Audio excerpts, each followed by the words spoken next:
Hello everyone and welcome back to another massive chess game by Mikhail Tal. So today I have one more a very beautiful Mikhail Tal chess game to show you from the Asztalos Memorial Chess Tournament from 1963, which happened in Hungary. So in this chess game, Mikhail Tal's opponent was the Hungarian chess grandmaster Istvan Bilek, who was the 3 times chess champion of Hungary, a very strong chess player, of course. So this game was played again in 1963 when Mikhail Tal was a young man and he was at the peak of his attacking powers. So let's see what happened. We have e6, d6, g6. So the game started with the press defense, and now with this move it is transposing to the modern defense, the two knights variation. So c6, bishop to c4, knight to f6, and then e5, charging to the center. So d takes on e5, knight takes on e5, and Mikhail Tal is already attacking on f7. So both players castled and then developing the knight, supporting the knight, queen to c7, queen to f3, a6, a waiting move, and maybe black is hoping to expand from the queen side. So rook over, e6, and then bishop back c5. And in this position, Tal is developing his final piece, bishop to e3. C takes on d4, bishop takes on d4. And Mikhail Tal completely mobilized his army. And black is a little bit more cramped, as you can see, because of this undeveloped bishop. And the rooks are not connected, and the bishop is silent on c8. But that bishop is going to remain silent in this chess game, a small spoiler. So knight takes on e5, and an interesting decision by Tal. He is clamping on f6 with capturing with the pawn, not with the bishop, and preparing knight to e4 and putting pressure on f6. So knight goes back and then knight to e4, and this was a pawn sacrifice for open game and for attacking opportunities for his actively placed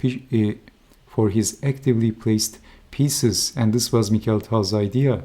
So he is sacrificing a pawn. So we have bishop takes, queen takes on e5, not a knight takes, by the way, because of queen to f4, and this is looking an annoying pin, as you can see. So queen takes on e5, and then rook from a to d1, and we have king to g7. So if black would play something like rook to b8, can you see white's next move? What would you do in this position if you had the white pieces? I hope you can see the tactic. A very simple tactic. Okay, so rook takes knight, and if bishop takes rook, then we have knight to f6, eliminating the defender of f6, and this is winning the queen. Black is losing the queen, that's check, that's a discovery attack. So this was Mikhail Tal's threat. So king to g7, not allowing check, and then knight to d6, that's a discovery attack to the queen. And if black plays something, a silly move like moving the queen to a5 maybe, then knight takes on b7, and black is losing a pawn, or maybe knight takes bishop and then capturing on b7. So we have queen to c5, that's check, and gaining some time, and then knight to e5, queen to f4, and then we have f6, so attacking the knight, defending the knight, and then rook to f1, targeting the weak pawn, and then a5, and h4 by Mikhail Tal, and this was a typical move of Tal. No chilling move such as c3, just pushing the pawn in front of the king for the attack, an aggressive, risky move, a typical Mikhail Tal move. Very exciting chess, which is fun to watch, and that's why chess spectators enjoy Mikhail Tal's chess games so much. So we have rook to a6, attacking the knight, and then knight to e4, attacking the queen and targeting on f6, so defending the queen and defending the pawn, and then h5, full steam ahead.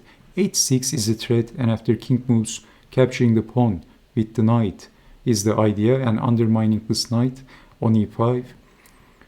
Full steam ahead, so we have h6, black didn't want to push the pawn, perhaps, because of knight takes pawn is probably possible.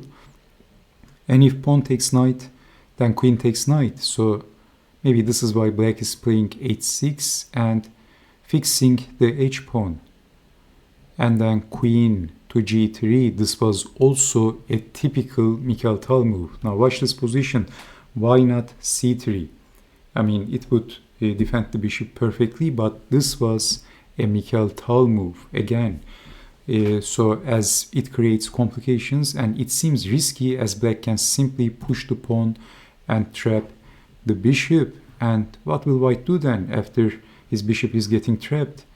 It seems like white is lost, but in Mikhail Tal's games, 2 plus 2 equals 5, as Mikhail Tal famously suggested. So this is what Mikhail Tal prepared for his opponent. Exclamation point. Rook takes on f6, a hammer blow by Mikhail Tal, attacking all guns blazing and creating some complications for black. As it seems like black has many different alternative replies, a mind-boggling, stressful situation for black. And we have rook takes on f6, let's say if capturing the bishop, if a takes on b3, actually it is getting quite a mess because of rook takes. There are many different continuations. Let's say queen takes and then queen takes knight, and actually this is simple because if king moves, then we have check, and if king moves again, we have rook to f1 and black is in trouble. So let's say if capturing and black is ready to push the pawn and promote the queen, but then check and then check, and then this is actually getting checkmated like this, checkmating the king with the pawn. So if obviously king to e8, then getting mated in just one move. So okay, this is why queen takes doesn't work because of this move. And king to g8, knight to f6, and this is just all over. Okay, like this. So if after rook takes on f8, if black ignores and simply takes, only one move left for promoting the queen, then queen takes knight, king takes, and then check, check, and black is getting checkmated like this, cutting the escape square, and then checkmate. And I want to show you one final possibility, which is very simple. If king takes rook, then queen takes knight, and how to defend queen check. So if something like this move, I think this should be losing as well. So if king moves, then we have check, and then checkmate like this. Okay, so you can see that it is quite a mind-boggling attacking position. It's a stressful, this is a mind-boggling, stressful situation for black. So this is why maybe black was deep in thought, and he decided to capture the rook, not the bishop, but then queen takes knight. And then capturing the bishop, the rook is pinned, but then a takes on b3, Tal sacrificed a piece. Right now white is a piece down, but his rook is on the way to f1, and black is desperate actually in this position because this pawn is blocking the rook. There is no logical way to prevent that winning move, rook to f1. So we have b6 by black, and this was a desperate final attempt to save the game, but Tal played a move and left his opponent with a very sad position. What would you do in this position? Actually, it is not that obvious. Look carefully. It is white to move and win.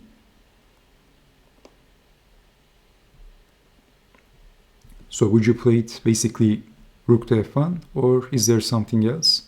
Why did black play it b4?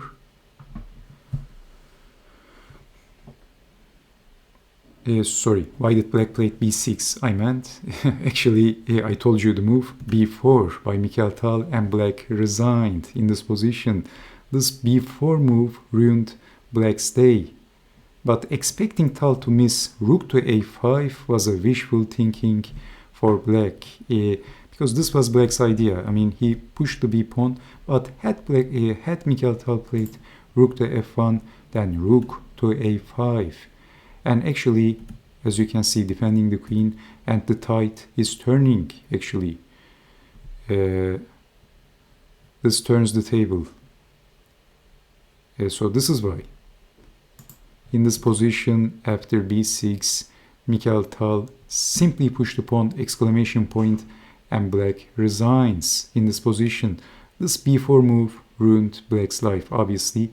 He was planning to play a5, but again, Tal is never going to miss that, of course. So b4, Black resigned, because he can stop rook to f1, and that's all she wrote. So the possible continuation, of course, rook is coming, so Black really doesn't have anything in this position. So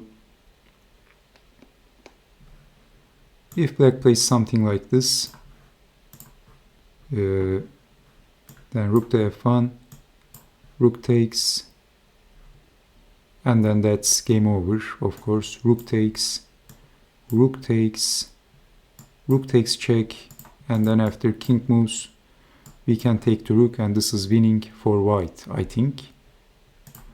So I didn't analyze that with the engine, but if Black plays something like moving the king, then we have knight takes rook. So these are engine's moves, of course. So queen takes knight, and then check, forking the king and the bishop, check, and then capturing the rook. And Black also has poor piece coordination, and his bishop got never developed. He never got the chance to get into the game, and it was always on c8 taking shower. Unbelievable. A very beautiful chess game by Mikhail Tal, actually. An amazing chess game. So, okay, what do you think? Let's make a quick recap. Actually, this was quite a mind-boggling chess game. So, you can see that all of his moves are aggressive attacking moves. h4, and then knight back, and letting his bishop getting trapped. Actually, this queen to g3 move was an epic move. And then rook takes, and then queen takes, and then look at this move. Final killer move, b4, and Black simply resigned, not letting his opponent to play rook to a5, and Black is desperate. He's just waiting this move, you know, rook to f1. He's just waiting that move, waiting that final knockout punch, actually, and he has no logical defense against it. So, okay, thank you so much for watching, and I hope to see you next time with more exciting chess games. In these days, I'm going to show Mikhail Tal's chess games, so stick around if you enjoy Mikhail Tal's chess games. Do take care, stay safe, and bye-bye.